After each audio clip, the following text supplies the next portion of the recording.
그 민주당 같은 경우는 지금 여권 내에서도 김건희 여사의 입장 표명이라든지 이런 걸 요구하는 목소리가 있고 여사의 공개 행보에 대해서 비판적인 여론이 있다 보니까 이탈표를 좀 기대하는 모습인데요. 아까 윤희석 대변인 말씀하신 거 보면은 민주당이 저러면 저럴수록 이탈표는 좀 없을 것 같다는 생각이 좀 들어서. 네, 제가 민주당에 뭐 조언을 할 입장은 아니고 뭐 민주당이 원하는 대로 뭐 국정이 운영되고 그런 걸 바라는 사람은 아닌데 네.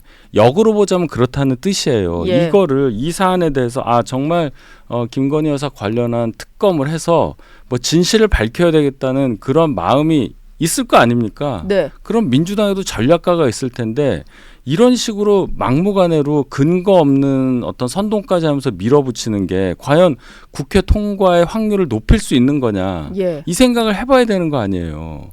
108명의 의원을 갖고 있습니다. 네. 108명 의원이 거의 전원 출석해서 저희는 투표를 해요. 예. 그럴 수밖에 없는 네. 상황이잖아요. 그 8명이 작아 보여도 굉장히 큰 거고 또 개혁신당 3명도 있어요. 그렇죠. 민주당은 물론 모든 야권을 다 뭉쳐야 이제 그 정도 숫자가 나오는 건데 뭐 189 아니면 192 정도 되는데 어쨌든 안 되는 겁니다. 이런 식으로 하면 그 안 네. 되는 걸 계속 반복하는 게 국회 발의, 통과, 재의결 요구, 부결. 이거 지금 몇 번째 하고 있잖아요. 예. 이걸 계속 하면 할수록 민주당이 명분을 잃는다는 것 또한 민주당에서 신경을 쓰지 않으면 안 된다.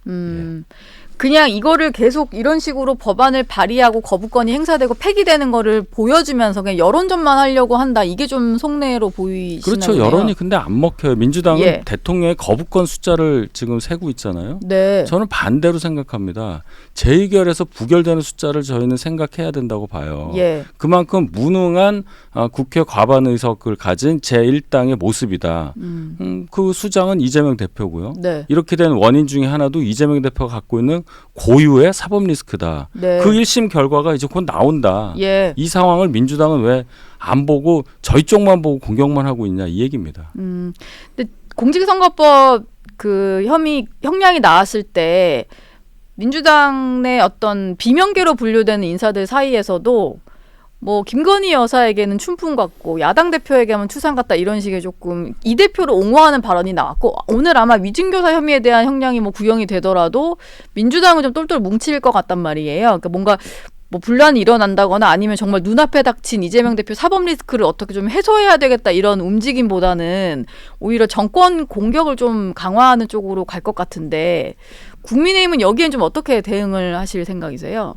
저희야 어떻게 하겠습니까? 국회에서 의석이 적으니까 네. 뭐 어떤 식으로라도 저희가 뭉쳐서 방어를 하는 방법. 근데 그 방법이 별로 없어서 예. 본회의에서 저희가 참석을 안 한다거나 필리버스터는 뭐 둘 중에 하나잖아요. 필리버스터도 사실은 무제한 토론인데 24시간 토론으로 바뀌었잖아요. 예. 종결 투표를 해버리니까 어쩔 수가 없습니다. 그냥 그렇게 대응을 하는 거고 민주당이 이제 똘똘 뭉친다는 말씀하셨는데 뭐 겉으로는 그럴 수 있어요. 뭐 당 대표가 그렇게 재판받고 막 재판이 지금 1, 2, 3, 4 예정돼 있는데 1번 네. 나왔고 이제 2번 오늘 또 나올 것 같고 막 하는 과정에서 굉장히 많이 그 표정 관리해야 되는 입장일 거예요. 이 표정 관리란 단어가 중요한 겁니다. 예. 속마음은 아무도 몰라요. 제가 볼 때는 민주당 의원 한 30% 정도는 다른 생각하고 있다. 특히 지도부 안에서도 그런 분들 분명히 있다. 지난번 1기 이재명 지도부에서도 이재명 대표 중간에 뭐 체포동의안 나오고 할 때 네. 대표 대행하려고 노력했던 분이 있어요. 예. 지금도 그런 분들이 있다고 저는 생각합니다. 포스트 이재명을 생각한다는 거예요. 제 얘기는. 옆에서는 막 결사옹위하지만. 겉으로는 좀 우리 야당 대표를 옹호하는 것 같지만 내심 속내나 뭐 그런 것들은 다를 것이다. 그렇죠. 저 예. 사람이 어떤 식으로라도 퇴장하면 그 다음은 안 돼. 그 생각 안 하겠어요? 예. 언제부터 이재명 대표랑 현 지도부 일원들이 정치적으로 인연을 맺었습니까? 그런 거 아니잖아요. 예를 들어서 네. 김민석 의원 같은 경우 정치 시작이요. 엄청나요. 92년 총선부터 나갔던 사람이에요. 자기가 볼 때는 나이는 동갑이라고 하는데 네. 정치적으로 보면 굉장히 의아할 겁니다. 그런데 대표로 모시고 있잖아요. 예. 그러면 이분이 무슨 생각을 하면서 모실까? 그건 뭐 국민들께서 제가 설명 안 해도 잘 아실 거라고 봅니다.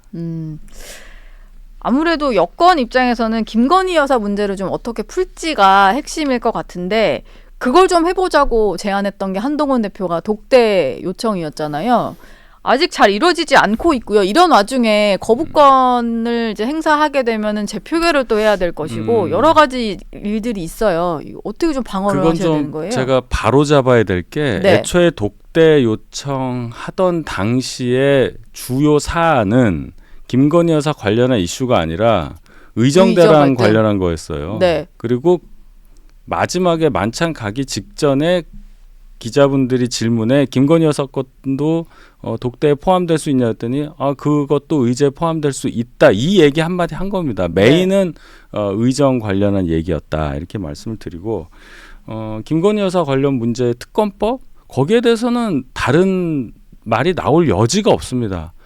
반대합니다. 저희는. 반대하는 이유에 대해서도 수차례 얘기를 했고요. 네. 많이 얘기를 했으니까 결국 이 특검으로만 해결해야 되는 상황이 아니기 때문에 예. 검찰에서 아무런 결정이 아직 내려지지 않았고 또 민주당에서 주장하는 수사 범위 중에는 그저 어떤 한 언론의 의혹 보도 거기에 근거한 것도 있기 때문에 네. 법안으로서 이것을 통과시킬 만한 이유가 없다. 이것이 저희 입장이란 말이에요. 예. 거기에 대해서는 크게 다른 어떤 의견이 없다. 다만 김건희 여사 관련해서 이렇게 많이 국민들께서 걱정하시는 부분은 저희에게 대단히 부담이 되기 때문에 네. 어떤 식으로든 대안이 있어야 한다는 점에 대해서는 물론 용산도 인정하리라고 저는 봐요. 그 부분은 조만간 어떤 식으로든 결론이 날 수밖에 없는 상황이라고 봅니다.